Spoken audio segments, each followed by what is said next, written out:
પ્રભાતે પોરમ જો તમે આ કામ કરશો તો તમે નહીં ધાર્યું હોય એવું થઈ જશે, અને જે ધાર્યું હશે એના કરતાં પણ બમણું તમને સવાયું જોવા મળશે. જે પરોઢી પ્રભાતે સવારે વહેલા ઊભા થઈને જે વ્યક્તિ આ કામ કરશે એ વ્યક્તિની જિંદગી આખી બદલાઈ જશે. જિંદગી તો બદલાશે, સાથે સાથે એના પરિવારમાં, એની પેઢીઓમાં એવો વર્તન, એવો વ્યવહાર, એવી રહેણી કહેણી, એવો જીવન બદલાઈ જશે એ લોકોનું કે પેઢીઓ સુધી એમનું નામ અમર થઈ જાય. એવી આ પ્રયોગ કરવાથી, આ ઉપાય કરવાથી એમના જીવનમાં એટલો બધો બદલાવ આવશે કે એ વ્યક્તિ ધાર્યું નહીં હોય, કે એ વ્યક્તિ કદી વિચાર્યું પણ નહીં હોય, કે કદી સપનું પણ એને નહીં આવ્યું હોય, કે એની પેઢીઓમાં પણ કોઈ દિવસ આવું નહીં જોયું હોય, એ વ્યક્તિ આ ફળને પ્રાપ્ત કરી શકે છે. અને જે વ્યક્તિ પરોઢે પ્રભાતે વહેલા ઊભા થઈ આ કામ કરે એ જ વ્યક્તિને આ પરમ સુખની પ્રાપ્તિ થાય છે. મિત્રો, સ્વાગત કરું છું આપણે આ મા વંદના યુટ્યુબ ચેનલમાં, અને આપ તમામ મિત્રો હેમખેમ સર્વ કુશળ મંગળ હશો એવી ગુરુદેવને, માતાજીને પ્રાર્થના કરું છું. આપ તમામ મિત્રો કોમેન્ટમાં તમારા કુળદેવીનું નામ લખજો, જય ગુરુદેવ લખજો. તમે જે દેવી શક્તિને માનતા હોય એ દેવી શક્તિનું, ભગવાન માતાજીનું કોમેન્ટમાં નામ લખજો. તમારા મંતવ્યો, પ્રતિભાવો કોમેન્ટમાં જણાવજો. એવી હું આપ તમામ મિત્રો જોડે આશા રાખું છું. બીજી મિત્રો, હું તમને જે લોકો આ વિડીયો જોઈ રહ્યા હોય કે સાંભળી રહ્યા હોય એવા વ્યક્તિઓને હું ખાસ વિનંતી કરું છું. જય શ્રી રામ કહું છું, જય ભોલેનાથ કહું છું, હર હર મહાદેવ કહું છું. જે લોકો ધર્મને માનતા હોય, જે લોકો કુળદેવીને માનતા હોય, જે લોકો ભગવાનને માનતા હોય, જે લોકો પોતાના માતા પિતાને માનતા હોય, ગુરુને માનતા હોય, એવા લોકો મહેરબાની કરીને આખો વિડીયો પૂરો સાંભળો, પૂરો જુઓ, તો જ તમને ખ્યાલ આવે.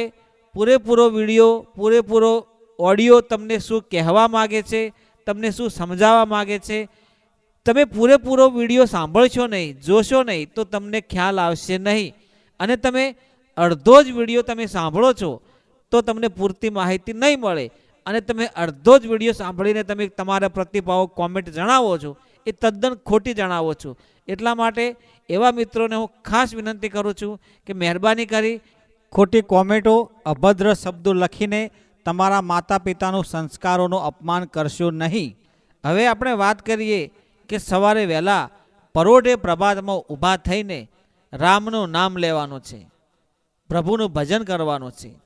કહેવાય છે કે 8 પહોરમાં જે સવારનો પહોર હોય, પ્રભાતી પહોર હોય, એ વખતે આખા બ્રહ્માંડનું વાતાવરણ શાંત હોય છે. એ વખતે જે માણસ, જે વ્યક્તિ પ્રભુનું સ્મરણ કરે છે, રામનું નામ લે છે, કે જે વ્યક્તિ જે દેવી દેવતાને માનતો હોય એનું નામ સ્મરણ કરે છે, ભજન કરે છે, સાચી શ્રદ્ધાથી એને રટણ કરે છે, એ નામનો જાપ કરે છે, તો એ મંત્ર જાપ તમારા શરીરને ઉજાગર કરે છે, તમારી નાડીઓને ઉજાગર કરે છે, તમારા મનને એક ચિત્ત બનાવે છે, અને તમારી શરીરની જે એનર્જી છે, ઉર્જા છે, એને જાગૃત કરે છે.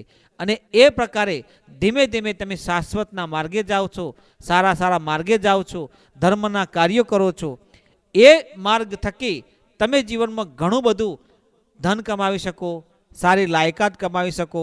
જીવન તમે કેવું જીવન જીવો છો એવી તમારી પ્રશંસા છે, એ લોકોથી તમે સાંભળી શકો છો. તમે કેવું જીવન જીવો છો એવી જીવન ચરિત્ર શૈલી, તમારું જીવન જોઈને બીજા લોકો તમારા તરફ પ્રેરાય એવું તમે જીવન બનાવી શકો છો. કોઈ દિવસ તમે દુઃખી ના થાવ, ક્યારેય દુઃખ ઘરમાં આવે નહીં. પરિવાર હોય, બાળકો હોય, તમારી આવનારી પેઢી હોય, એમને કોઈ દિવસ દુઃખનો છાંયડો પણ કે પડછાયો પણ ન જોવો પડે એવું તમે કામ કરી શકો છો. જ્યારે સવારે વહેલા પરોઢે પ્રભાતમાં ઊભા થઈને માત્ર ને માત્ર ખાલી તમારે રામનું નામ જ સ્મરણ કરવાનું છે. પણ એટલું યાદ રાખવાનું છે મિત્રો, તમે જે કુળ દેવી દેવતાને માનતા હોય, તમે તમારા માતા પિતાને માનતા હોય, તમે ભગવાનને માનતા હોય તો સાચા હૃદયના ભાવથી પૂજા કરજો. અને જો હૃદયથી કરેલી ભાવ હશે, જે પૂજા હશે, જે પવિત્ર ભાવથી રામનું નામ લીધેલું હશે, સર્વ જગતના કલ્યાણ હેતુ માટેનો તમારો ભાવ હશે ને, તો એક દિવસ 100% ભગવાનની કૃપા થશે.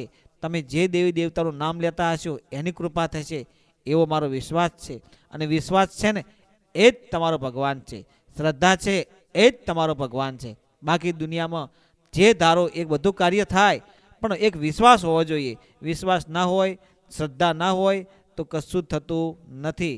જ્યારે જ્યારે તમે કોઈ ધર્મનું કાર્ય કરો, કોઈ ગાયને ઘાસ ખવડાવજો, પક્ષીઓને ચણ ખવડાવજો, કોઈ સારું ધર્મનું કાર્ય કરજો, કોઈને મદદ કરજો, આવા કાર્યો કરો તો ભગવાન ઢુકડો રહે, ધર્મથી ઢુકડો અને પાપથી વેગળો રહે. એટલા માટે દરેક મિત્રોને હું ખાસ વિનંતી કરું છું કે ધર્મથી ઢુકડા રહેજો અને પાપથી છેટા. તમને આ વિડીયોમાં જે તમને મંતવ્યો તમને શુદ્ધ હોય એવા પ્રતિભાવો કોમેન્ટમાં જણાવજો.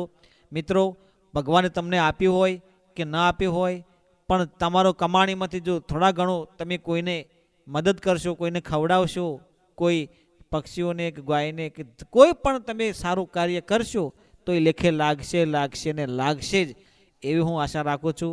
જય ગુરુદેવ, જય માતાજી.